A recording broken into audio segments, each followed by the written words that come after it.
En fait, tu es une chef, hein?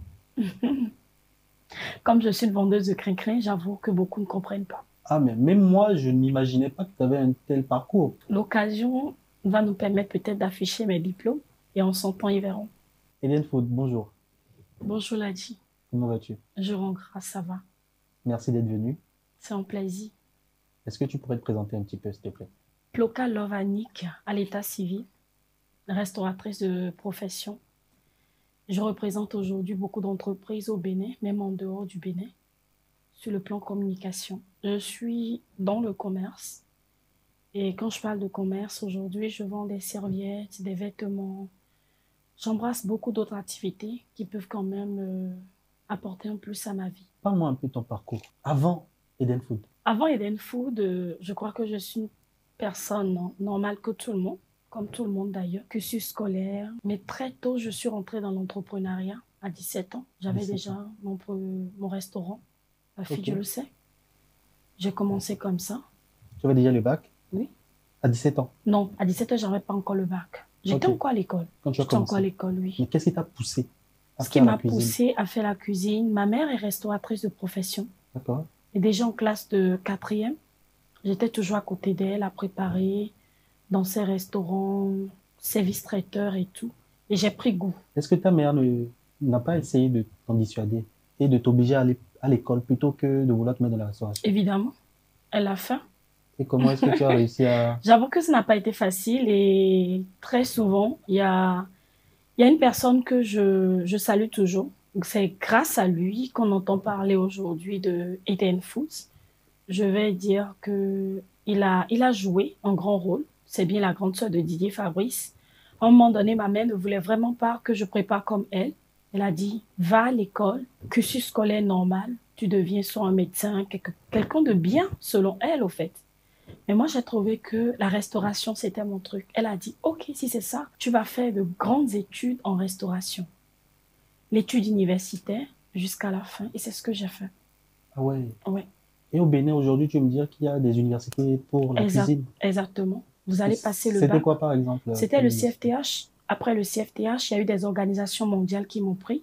Il y a la SNV, il y a, je me rappelle plus trop, il y a eu deux grandes organisations qui m'ont pris, grâce à qui j'ai fait d'autres études en plus. En fait, tu es une chef, hein? Comme je suis une vendeuse de crin-crin, j'avoue que beaucoup ne comprennent pas. Ah, mais même moi, je n'imaginais pas que tu avais un tel parcours. L'occasion va nous permettre peut-être d'afficher mes diplômes et en son temps, ils verront.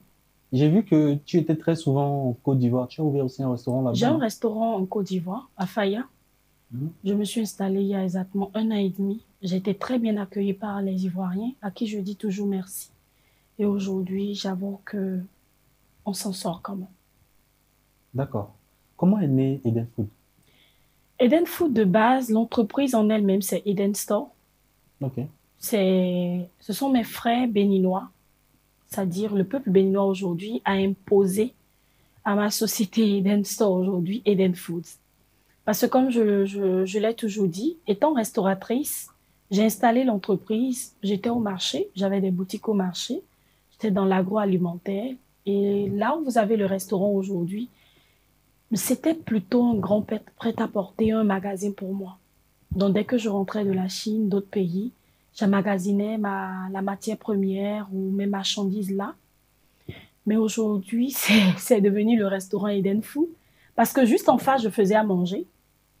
La pâte, je faisais la pâte et les clients venaient manger la pâte dans le prêt-à-porter. Et quand je parle de la pâte, c'est la pâte recyclée qu'on appelle wokoli avec le menthe. J'ai toujours valorisé l'art culinaire. Et c'est comme ça ils m'ont dit, mais dégage-nous tes vêtements et on veut plus entendre parler de Eden Store, nous on veut Eden Food ici. Hein. Et de ça a commencé à prendre Eden Food, Eden Food, Eden Food. Et on rappelle qu'à l'époque, tu étais moins cher qu'aujourd'hui, hein.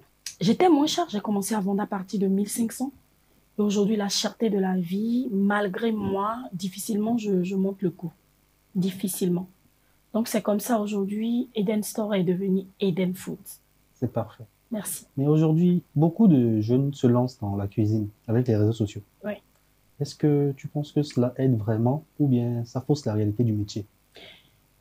Je pense, hein, avant de me recevoir, je crois que hier seulement, quand je dis hier, ce week-end, j'ai embrassé pas mal de personnes avec qui j'ai travaillé. C'était une formation pour amener les jeunes qui aujourd'hui veulent exister dans ce métier. Il y a forcément, il y a forcément une ligne droite. Moi, j'ai lancé Eden Foods, le restaurant sur fonds propres. Quand j'ai commencé, je vendais à peine 2 plats, 3 plats par jour. J'ai commencé Eden Food un peu comme aujourd'hui. Votre studio, vous avez vos personnels et je vois un peu ce que vous faites. J'ai vu, j'ai fait le parcours de votre page. Tout part de quelque part. Vous voyez, je salue d'abord le courage. J'ai commencé avec mon manager, ma mère, ma sœur, même avec une assistante. On livrait 2 plats. Même à Zim, on prenait Zim pour livrer les clients. Ça a commencé comme ça. Et je crois bien que ma première vente, c'était autour de 7 500. J'étais très heureuse.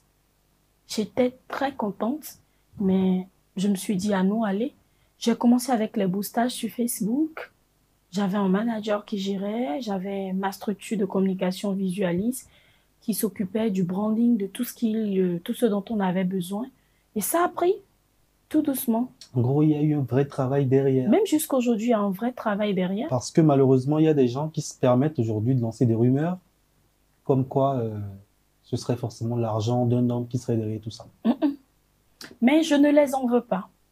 Parce que, tu sais, tout n'est pas permis. Que l'on parle mal de vous, c'est vrai, ce n'est pas permis.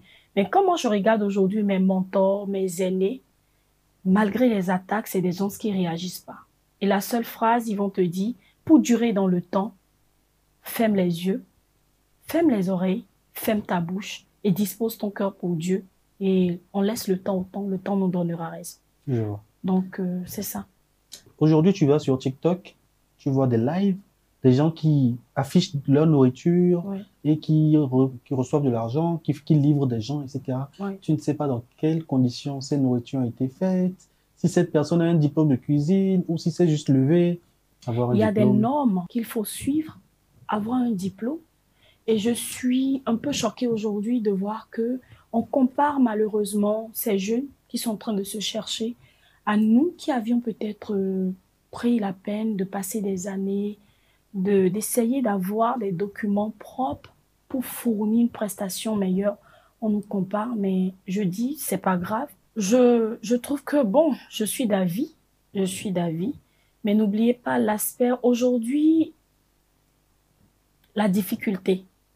Quand je parle de difficultés, les difficultés financières et autres font que chacun essaye, chacun de nous, pas chacun, quand je parle de nous, c'est la jeunesse en général, essaye de trouver des petits issues pour subvenir à leurs besoins.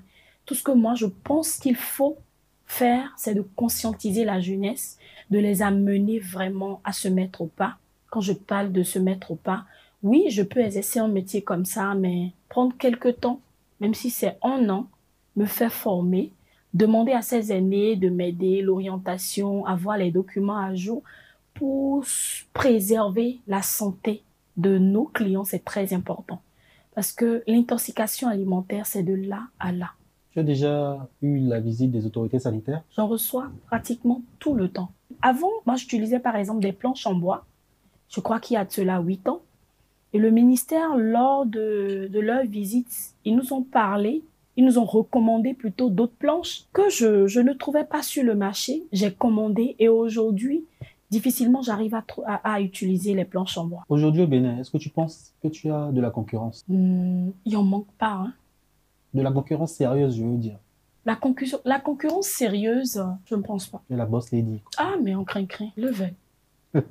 La restauration, c'est un milieu très exigeant. Ouais. Est-ce que tu as déjà eu à faire des compromis ou des sacrifices pour réussir? J'avoue qu'en ce qui concerne les sacrifices, aujourd'hui, j'ai vraiment mal. Ça, je le dis, je le cache pas. Surtout quand je suis venue sur les réseaux sociaux. Je me rappelle que je voulais vraiment pas être sur les réseaux. Moi, pour moi, les réseaux, c'était trop d'attaques, d'humiliation. Et j'avais ma petite vie, mes enfants, les préserver, mettre ma famille à l'abri. C'était vraiment mon souhait. Donc aujourd'hui, quand je regarde la douleur, quand ma mère doit lire les mauvais commentaires, ma jeune sœur qui ne supporte pas du tout, j'ai pas mon homme, j'ai pas mes enfants qui aujourd'hui, Je pense qu'il y a quelques semaines, elle me disait, maman, à l'école, il y a une tata qui parlait mal de toi, que tu vends à manger, tu cries sur les réseaux. Moi, je n'ai pas aimé. Donc, je sens que ma famille est sacrifiée. En vrai, le moral, la personne physique est sacrifiée. Donc, je prends sur moi, j'avoue que c'est pas facile. Quand on nous voit sur les réseaux sociaux, on se dit, bon, comment elle fait pour supporter tout ça? Et c'est ce que j'allais te demander. Comment tu fais pour gérer tout ça? J'avoue que les attaques, c'est pas facile. C'est pas que je ne suis pas affectée. Je suis très affectée. Je ne vous Là, le on parle cache pas. d'attaque morale, on parle pas Oui, encore attaque. d'attaque Non, spirituelle. non, laisse le spirituel, c'est un autre niveau. C'est pas facile parce que parfois je me demande quand les gens se laissent les messages, se posent la question que c'est un être humain qui s'adresse. Mais il y a ma mère qui est à côté, il y a mon homme, tu réponds pas, il y a mon manager, tu réponds pas parce que n'oublie pas, c'est vrai, tu vends du crin-crin, mais tu as une image à préserver. C'est pas possible. C'est pas possible. Tu ne réponds pas, tu ne réagis pas. Il y a mon mentor, il y a mes formations, de la maîtrise de soi qui m'oblige à regarder, à faire puf. On passe à autre chose. Parlons de crin-crin. Tu as participé à une dégustation de crin-crin en France. Oui. Comment ça s'est passé? Raconte-moi un peu. Bon, j'ai lancé la tournée l'année dernière et ma vision, parce que pour tout être humain, je profite pour ces jeunes qui vont tomber sur ma vidéo, qui se posent une minute et qui se disent quelle est ma vision sur 5 ans, sur 10 ans, sur 20 ans. Si l'activité que tu fais aujourd'hui, en projetant, tu te dis que bon, c'est juste éphémère, rassure-toi que tu vas toujours reprendre, que l'activité dure dans le temps. J'ai renoncé à beaucoup de business pour être aujourd'hui vendeuse de crin-crin. Et le peu qu'il y a à côté, c'est pas facile. Le crin-crin, je l'ai imposé et je continue de travailler sur l'image du crin-crin pour l'imposer vraiment un peu partout dans le monde. Et quelles ont été les retombées de cette dégustation? J'avoue qu'en France, je vais dire, c'est une réussite totale. Réussite totale. J'ai vu la diaspora à fond derrière moi. Et ce qui m'a le plus touché, j'ai vu des frères, des grands frères béninois font la queue pour manger le crin-crin. Moi, je me suis sentie vraiment Honoré. fière, honorée. Et je dis, s'il faut ramener le crin-crin aux États-Unis, un peu partout dans le monde, c'est notre challenge aujourd'hui pour 2025. Comment est-ce que votre famille vous soutient? Là, je parle de votre homme. Comment est-ce que lui aussi, il arrive à soutenir la pression? Parce que je suppose que vous travaillez toute la journée, vous subissez beaucoup de stress, etc. Quand vous rentrez à la maison, est-ce que vous rentrez à la maison avec aussi du stress? Comment vous faites pour vous détendre? Sur les réseaux sociaux, on a l'impression de voir une femme forte, une femme qui a la tête sur les épaules, qui ne réagit pas.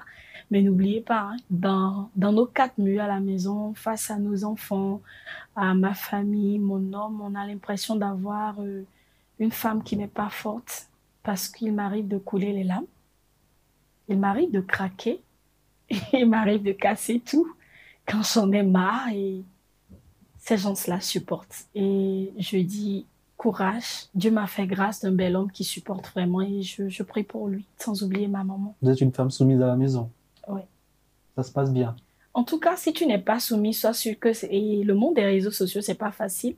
Les hommes sont hyper jaloux, ça on le sait. Quand ils ont leur femme, c'est pour eux et c'est ça quoi. N'oublie pas notre culture béninoise qui nous oblige vraiment à rester dans les normes. Donc parfois il y a des cris de bec. Non, ça que tu as porté telle tenue, c'est pas bon, ça t'expose. Telle personne t'a tenu la main, c'est pas bien et on essaye de travailler pour pouvoir sauvegarder et la famille et le travail, c'est pas facile. C'est Je pas vois. facile, ouais.